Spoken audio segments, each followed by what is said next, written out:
to Module 1 of Knowing Your Communication Style. I'm Brooke Rydell, and I want to help you with a type of training that just puts communication and leadership into 4 basic categories. It'll give you a simple lens to look through when you're trying to communicate and treat communication with the respect it deserves in our lives. I'm going to be using the DISC, D-I-S-C. D-I-S-C. DISC stands, each letter stands for a different style of communication, a different style of leadership. And I have been trained through the John Maxwell method of DISC, and so this is where I'm most averse, although there are many different things you can use for this. The Enneagram is a wonderful tool that you can use. The Myers-Briggs personality type indicator can give you some great depth of insight into how you function and operate as a communicator. And there are many others as well. And I will also reference the 4 animals that go with the 4 styles by Dr. Gary Smalley is the place that I've heard those used. But I think the animals are kind of fun because they translate a little bit differently. And if you're sharing your own style with someone, or you want to talk about the styles with others, sometimes the animals are the quickest to relate to, and they're fun for some people. So I'll also just barely allude to those in our conversation today. But I want to begin with the letter D. The letter D. D in the DISC style of communication stands for direct. It is the personality style, the communication style that is the most quick, the most direct, the most no-nonsense, the least concerned with feelings, because this personality style wants to communicate quickly and efficiently to get to the heart of the matter. Now, a lot of people will beat around the bush. They'll use a lot of flowery language to get their point across, but D style are not that way. They want you to say it, they want you to say it now, and they want you to say it quickly so that they can move on to the result. The D style is important to get straight to what is supposed to be accomplished as quickly as possible. Don't mince words. There's no fluff, no beating around the bush, no apologizing, and very little concern for feelings. So if you want to get to the bottom of something and take action, then you're possibly a D-style communicator. If you don't mind confrontation when communicating, in fact, confrontation gives you a chance to clarify and you like it. It's obviously something that you don't shy away from, but the confrontation allows you to sharpen, then that's good. And you will challenge people back with your communication. If someone challenges you, you're going to challenge them back immediately because your style is to be direct and you want to get the result. So you may tend to challenge others in your communication. Too many details bog you down, and they bog down the communication, and you just want enough of what's needed so that you have an intuition about how to lead, right? You want to be in charge, you want to communicate quickly, you want to have just enough of what's needed so that you can use your intuition to get the ball rolling. This is the D-style communicator. Now, the D-style also doesn't mind change, so if you have to change things really quickly, then you'll just use communication to say, now we need to make this change, let's do this, and then you go on to the change, because the change doesn't bother you one bit, just getting the result does.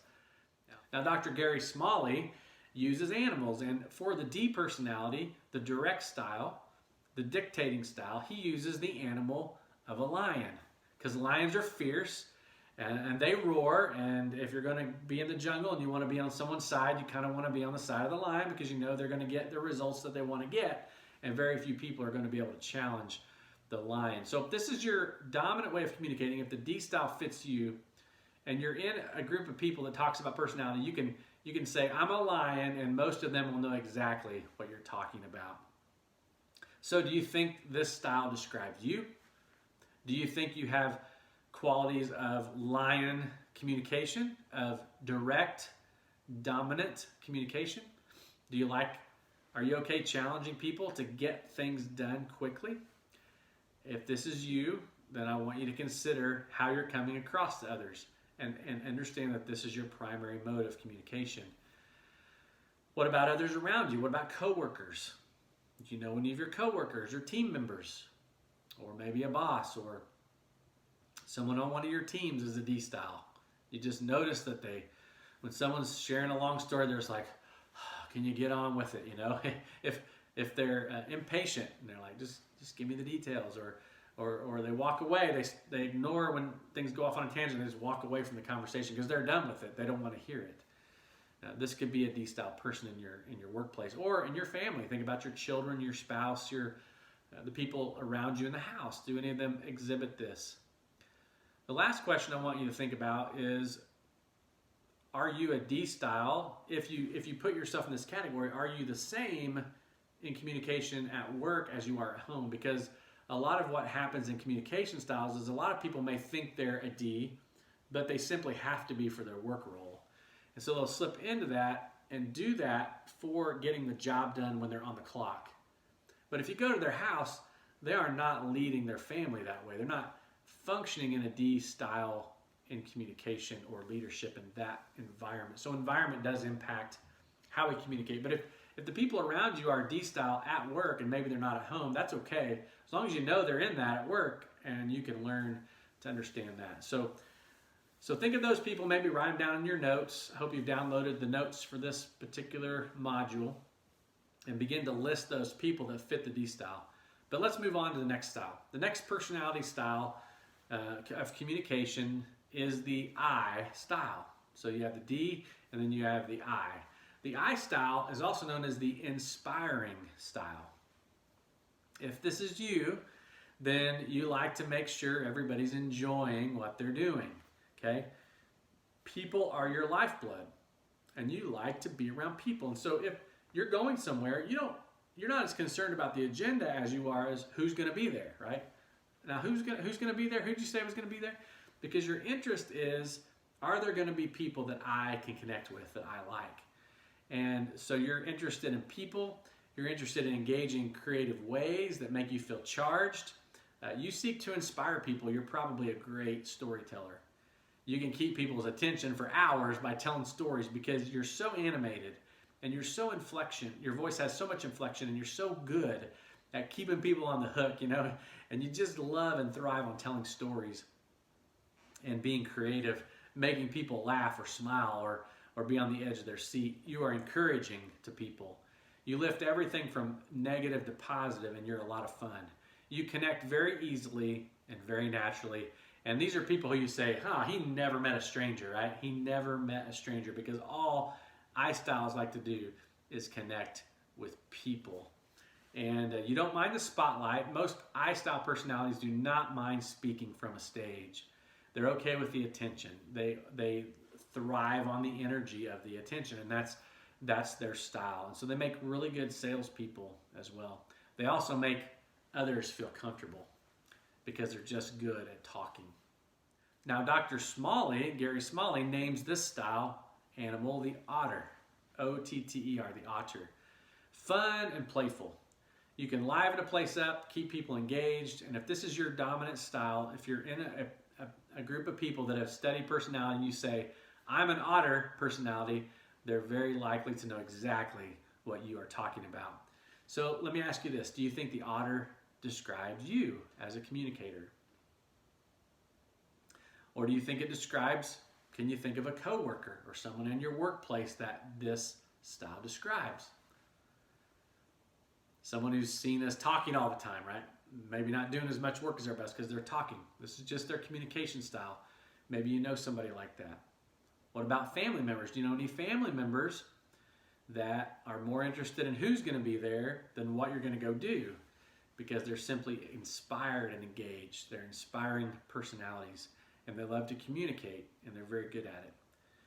So let's move on to the next style. The third style is the S style of communication, and this is the steady style. Direct, inspiring, steady. If this is you, your communication is friendly. You are considerate, and you are concerned with how you are making people feel. Now put these in a quadrant, D, I, S, and C. If you notice, the D and the S are opposite, catty corner from one another. Now the D style wants to get results, where the S style wants everybody to be on board. The D style isn't worried so much about feelings as getting the thing accomplished, whereas the S style is more concerned about getting there, but slowly if necessary, to make sure that everyone is participating and engaging and in harmony. And so these two can tend to be on the opposites and see each other a little bit in conflict if you don't understand the style of the other. And that's why we're doing this. But the S style is worried about people and doesn't like conflict. And the S style will beat around the bush and try to say it in the gentlest, kindest way so that everybody can get on board. Now, S styles are good verbal communicators. They just don't speak quickly so much. They're not as loud.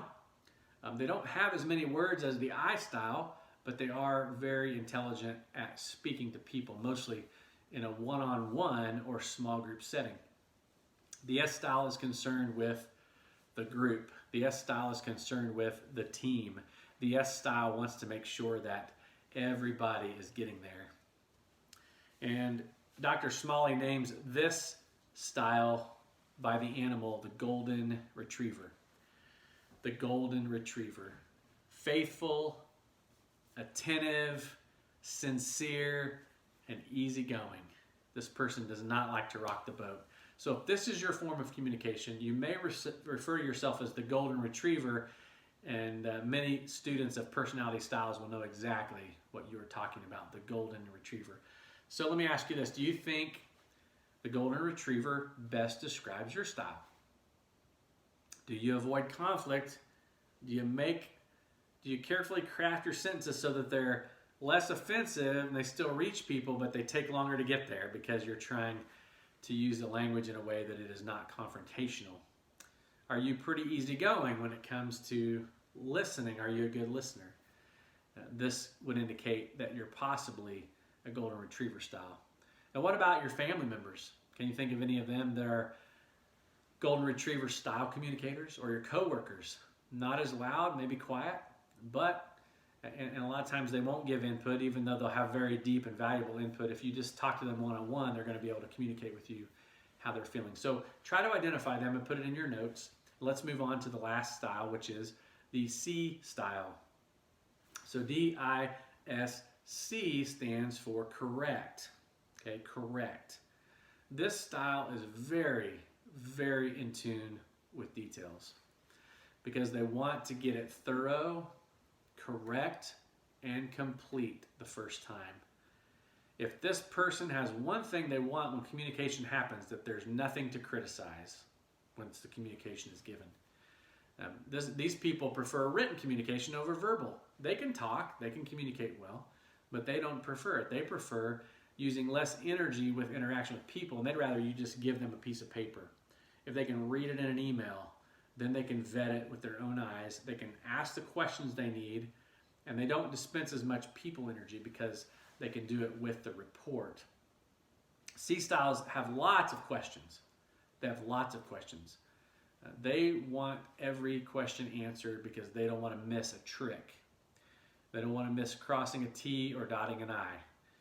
They want it to be, sometimes they're called perfectionists. They want it perfect. And so they strive for excellence. These people communicate with excellence, and they also achieve with excellence. They're going to focus until everything is complete.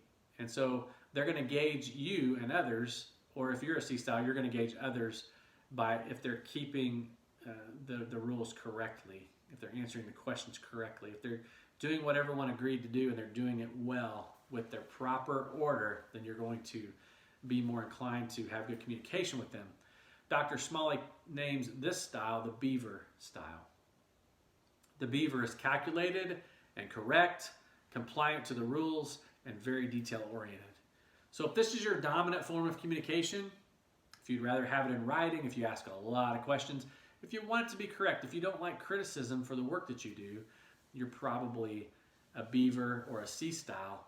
And if you say, my personality style is that of a beaver, then if you're talking to students of this kind of study, they're going to know exactly what you're talking about. So let me ask you this. Does the beaver style best describe your communication? What about your coworkers? Do you have any coworkers, bosses, or people on your teams like this? What about your family members? Can you think of any of them? If so, please write them down.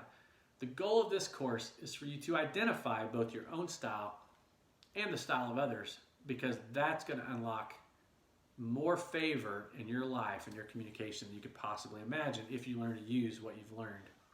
Now, you may find you're a mix of these styles and you're like, you know, I do both of these. I do 3 of these. And that's for sure. We're all a mix of all 4.